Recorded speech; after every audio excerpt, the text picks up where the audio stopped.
It's enormous. The scale of the energy transformation is enormous.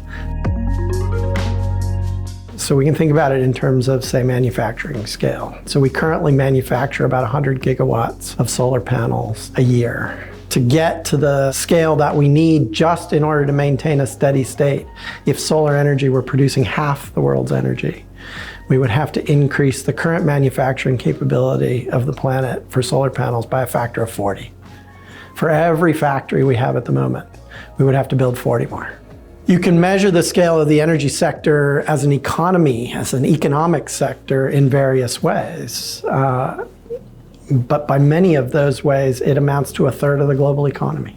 And you're talking about doing heart surgery on a third of the global economy, right? You're talking about changing out the energy system. I mean, you don't run a factory, right? You don't run the internet without having massive energy resources. And in the process of that change, to me, we have an opportunity to change in ways that enable the kinds of human futures that we want and avoids the kinds that we don't want. So if all we get out the other end of that investment, think about that as an investment in the human future. If all we get is an energy system that does the same as our current energy system for humanity, except in a decarbonized way. Hey, that's great, don't get me wrong, right? I want that to happen. I think that's absolutely critical for the survival of humanity.